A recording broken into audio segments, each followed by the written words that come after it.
Hey, true believers, Chris Mack coming at you today with Black Adam #1. And I've said this before and I'm going to say it again. This book was boring. For $5, you get some talking, and then you think, okay, well, we're going to get into it, right? We get literally, let's see, hold on. 1, 2, 3, 4 pages of action. 4 pages of action. That's it. Okay. Deep breath. All right. So this is Priest doing the story, which I was really disappointed because his Deathstroke run was really good. Rafa Sandoval doing the art. Matt Herms color. Willie Schubert lettering. Ivan Rodriguez doing the cover. Here's everyone else working on the book. Chris Rosso is the assistant editor, and Paul Kaminsky is the editor. So yeah, essentially 1, 2, 3, 4 awesome action-packed pages of action of Black Adam fighting this faux dark side, and then going after Desaid. And then you're thinking, okay, what's going to happen? Yeah. We get some more talking. And we get some more talking. We get some more talking with some really bad, like, slang that was probably from the mid-90s. Like, the slang that this character that we follow, if you kind of follow what he says, you could probably apply that to the Fresh Prince of Bel-Air, and that's kind of where it'd be dated. And then we get some more talking.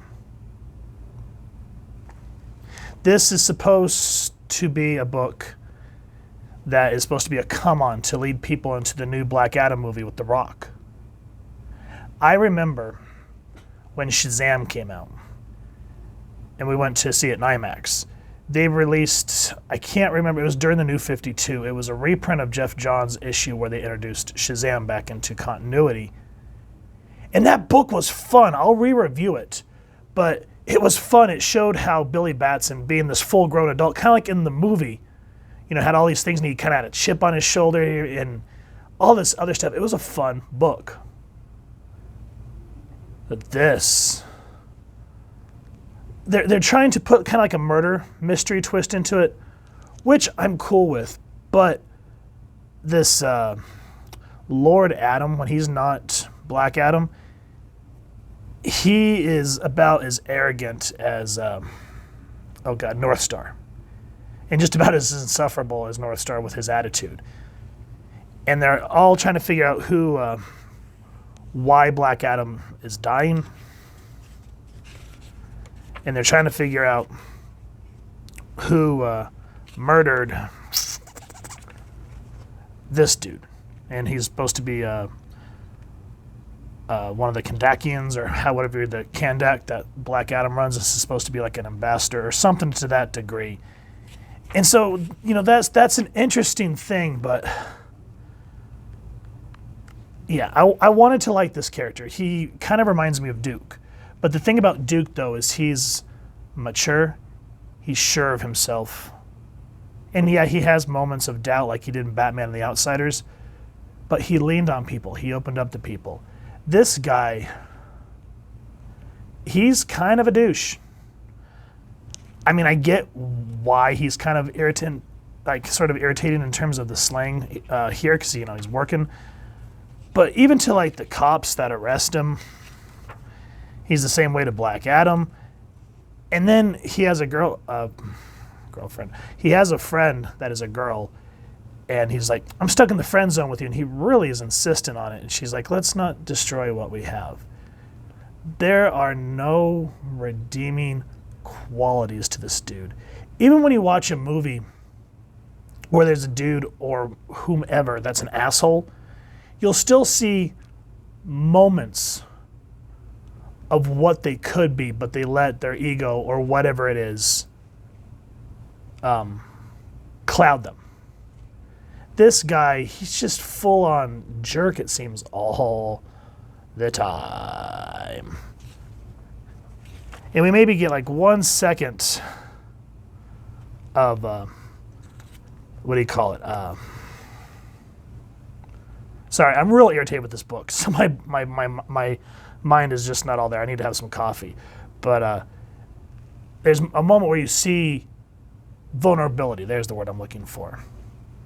And then it's just back to bad slang, bad dated sayings. It's just really bad. I mean, if I'd never ever heard of Black Adam, like let's say that I'd never been into comics before and I saw The Rock was playing back Black Adam, I'm like, well, man, I want to know more about this character. I'm going to run to my local comic shop. And this is what I get. I get 4 pages of action followed by a dude complaining and being an ass. I want to know more about what's going on with Black Adam and this virus that has infected him. But we're going to get some more jerkness. That's what we're going to get.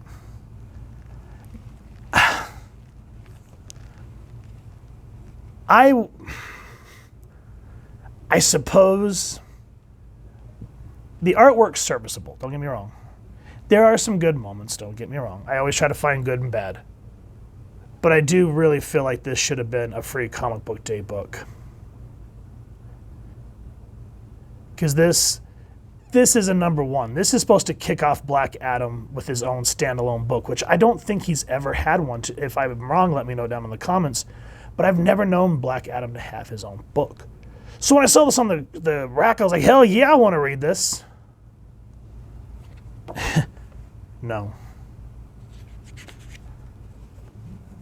Not for $5 with talking and a lot of assholeness. And there's even a moment where John Jones, the Martian Manhunter, gets a cameo, and I'm like, I want to know more about what's going on with John. That's it. For some more talking and narcissism. $5, guys. That's what you're going to get for $5 with Black Adam number 1. I'm thoroughly disappointed. As I said again, when they re-released John Jones, Jeff Johns' Shazam Justice League issue for the release of the movie, that was awesome. That issue was fun. There maybe not been like big action-packed fighting moments like with Darkseid, but the way he explores his powers with oh god, I can't remember his stepbrother's name off the top of my head. But the way that they act, it's fun. It's a fun comic. If there's not action, make it fun. And if there's intrigue, make it more than like I'm watching an episode of CSI. If I want to watch CSI, I'm going to go watch CSI. I don't want to read that in book form. Because comics are a visual medium.